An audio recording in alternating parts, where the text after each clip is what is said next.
Haleluya, haleluya. Salam sukacita. Apa kabar Bapak Ibu Saudara yang diberkati Tuhan? Doa dan harapan saya semua Bapak Ibu Saudara yang dalam keadaan yang sehat, dipelihara oleh Tuhan dengan penuh kelimpahan, dan selalu diucapkan syukur yang kita boleh naikkan kepada Tuhan. Jumpa kembali kita dalam program rohani, inspirasi dan motivasi, tentunya di Infinity Ministry. Dan di bulan Maret ini Bapak Ibu Saudara, kita sedang membahas tema besar, yaitu pentingnya baptisan. Dan mungkin ada di antara Bapak Ibu Saudara yang berkata, saya sudah dibaptis, tidak perlu lagi saya belajar tentang hal itu.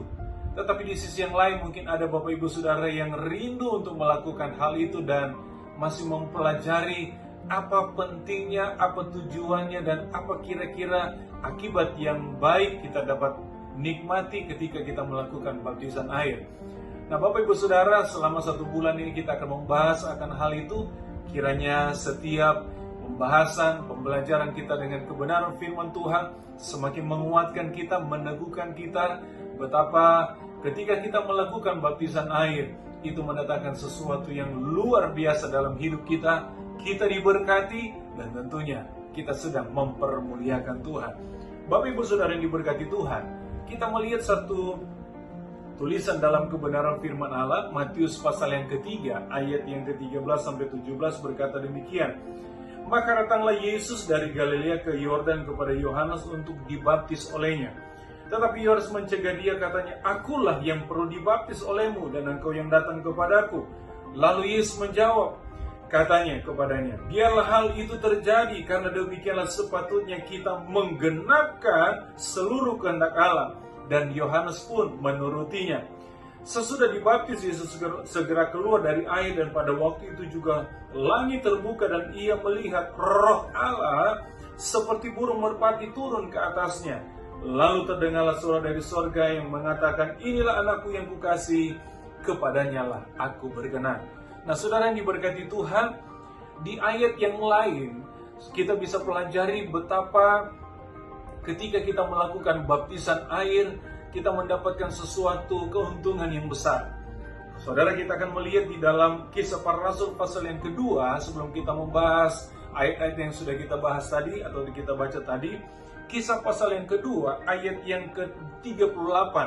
Ketika selesai Petrus berkhotbah, saudara, ada begitu banyak orang diberkati dengan kebenaran firman Tuhan. Dan dari banyaknya orang itu, mereka datang kepada Petrus dan berkata, apa yang harus kami lakukan untuk supaya kami mendapatkan hidup yang kekal, mendapatkan keselamatan? Dan Petrus berkata demikian dalam firman Tuhan, Kisah Rasul pasal yang kedua ayat 38. Jawab Petrus kepada mereka, bertobatlah dan hendaklah kamu masing-masing memberi dirimu dibaptis dalam nama Yesus Kristus untuk pengampunan dosamu, maka kamu akan menerima karunia Roh Kudus. Bapak Ibu Saudara yang diberkati Tuhan, ternyata di ayat ini kita dapati bahwa sebelum kita melakukan baptisan air, pastikan diri kita, saudara, kita sudah hidup dalam pertobatan. Atau dengan kata lain, bahwa ketika kita masuk dalam baptisan air, itu adalah bukti kita sudah melakukan pertobatan. Yang kedua, kita melihat begini, bahwa baptisan air ketika kita melakukannya, kita akan mendapatkan pengampunan daripada Tuhan. Kita tahu bahwa dosa kita manusia, saudara, ada begitu banyak.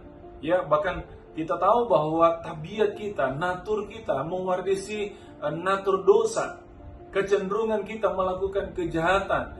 Dan hal itu akan membawa kita kepada kebinasaan ketika kita tidak menghentikannya, ketika kita tidak datang kepada Tuhan dan mau hidup kita dibaharui. Oleh sebab itu saudara, ketika kita masuk dalam baptisan, tadi dikatakan adalah bukti kita bertobat. Yang kedua, baptisan membawa kita kepada pengampunan. Dan yang ketiga, dari ayat ini kita melihat bahwa baptisan memberikan kita satu kepastian keselamatan atau mendapatkan hidup yang kekal. Dan yang keempat, kita melihat bahwa ketika kita dibaptis, itu adalah awal bagaimana kita mendapatkan suatu anugerah, kita diberikan karunia-karunia Roh Kudus. Dan kita percaya gereja Tuhan butuh karunia.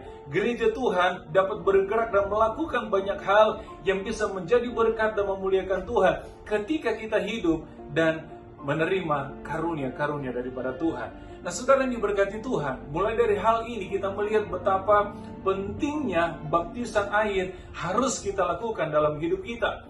Nah, saudara yang diberkati Tuhan, ketika kita membaca dalam Matius pasal yang ketiga dan seterusnya, menceritakan bagaimana Yesus waktu dia ada di muka bumi ini, saudara, dia melakukan apa yang dikehendaki oleh Bapa, yaitu salah satunya adalah melakukan baptisan air.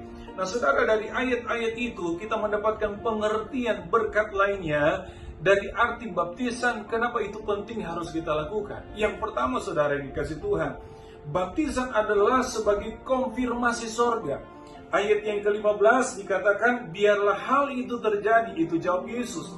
Karena demikianlah sepatutnya kita menggenapkan seluruh kehendak Allah. Saudara yang dikasih Tuhan, dalam Matius pasal yang ke-7 ayat 21, bukan semua orang yang berseru-seru Tuhan akan masuk dalam kerajaan sorga.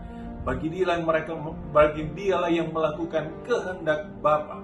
Saudara, kita nggak bisa tidak, setiap kita harus menghidupi seluruh kehendak Allah, kehendak Bapa. Dan salah satunya daripada kehendak Bapa yang terpenting adalah melakukan baptisan air. Saudara yang dikasih Tuhan, ketika kita melakukan baptisan air, kita sedang menyetujui bahwa sorga mengkonfirmasi tentang betapa baptisan itu adalah sesuatu yang dikehendaki Allah dan bagian daripada yang harus kita lakukan demi menggenapi seluruh kehendak Bapa yang harus kita lakukan supaya kita mendapatkan banyak hal yang daripada Tuhan. Jadi sekali lagi, saudara, baptisan adalah konfirmasi sorga bagi setiap kita manusia yang ada di bumi, untuk supaya kita bisa juga bersama-sama dengan Dia di dalam kerajaan sorga. Yang kedua, saudara, kita lihat ayat yang ke-16. Sesudah dibaptis, Yesus segera keluar dari air, dan pada waktu itu juga langit terbuka dan dia melihat Roh Allah seperti burung merpati turun ke atasnya. Saya mau katakan poin yang kedua adalah baptisan adalah bentuk afirmasi sorga. Kalau tadi yang pertama kita melihat bahwa baptisan adalah konfirmasi sorga, ini adalah sesuatu yang harus kita lakukan sebagai umat yang percaya kepada Tuhan. Dan yang kedua, saudara, kita lihat bahwa baptisan adalah afirmasi daripada sorga, bahwa setiap kita, saudara, harus dibaptis. Kenapa? Karena baptisan adalah sesuatu yang datangnya daripada Tuhan, datangnya dari sorga. Dan kita melihat, saudara, baptisan yang dilakukan oleh Yesus mendapatkan afirmasi dari sorga, di mana Roh Kudus itu turun seperti burung merpati, saudara, menghinggapi dia. Artinya, saudara, ada satu peneguhan bahwa apa yang dilakukan oleh Yesus adalah sesuatu yang benar, sesuatu yang dikehendaki oleh Tuhan, sesuatu yang mengandung kekekalan. Dan saudara yang dikasih Tuhan, kalau Yesus saja melakukan baptisan yang dikatakan oleh firman Tuhan masuk ke dalam air, saudara, maka saya dan saudara adalah wajib untuk melakukan hal yang sama. Supaya apa? Supaya kita melihat hidup kita dikenang oleh Tuhan, hidup kita diberkati oleh Tuhan, dan hidup kita mendapatkan kepastian dari setiap janji Tuhan. Yang ketiga, saudara, kita lihat dari ayat yang ke-17 dikatakan, lalu terdengarlah suara dari sorga yang mengatakan, inilah anakku yang kukasih, kepadanya lah aku berkenan. Saudara, poin yang ketiga tentang baptisan, kenapa itu penting? Karena baptisan adalah legitimasi sorga. Saudara yang dikasih Tuhan, nggak mau tidak mau, saudara, ya, kita harus melakukan yang namanya baptisan. Kenapa? Karena ketika kita melakukan baptisan air, kita mendapatkan satu legitimasi dari sorga bahwa saya dan saudara adalah anak-anak Allah, bukan hanya anak-anak Allah yang biasa, tapi Alkitab berkata kita dikasihi Tuhan, dan kepada setiap kita Allah berkenan. Saudara yang diberkati Tuhan, kalau Allah sudah berkenan atas hidup kita, kalau Allah mengasihi kita, maka semua hal yang terbaik Tuhan berikan bagi kita. Saudara yang diberkati Tuhan, kalau kita sebagai anak yang dikasihi Tuhan, anak yang kepada kita Allah berkenan, maka saudara, kita tidak perlu takut menjalani kehidupan kita. Kita akan terus berjalan dalam janji Tuhan, dalam penyertaan Tuhan. Kita akan selalu dalam perlindungan Tuhan. Kenapa? Karena kita sudah dijadikan anak oleh Tuhan. Nah, saudara yang dikasih Tuhan, saya percaya bahwa kebenaran ini akan memerdekakan kita. So, bagi Bapak Ibu Saudara yang belum ambil keputusan, ambil segera keputusan untuk lakukan baptisan air, supaya engkau mendapatkan satu kepastian, engkau menjadi anak Allah yang dikasihi, dan engkau akan dikenan oleh Tuhan dan menikmati segala janji kelimpahan dari Tuhan. Saudara diberkati Tuhan, kiranya firman Tuhan perenungan ini menjadi inspirasi dan motivasi bagi kita untuk kita terus mendapatkan hidup yang di dalamnya ada kepastian sorga, kepastian Allah. Tuhan Yesus memberkati kita semua karena Tuhan Yesus mengasihi kita. Haleluya, haleluya.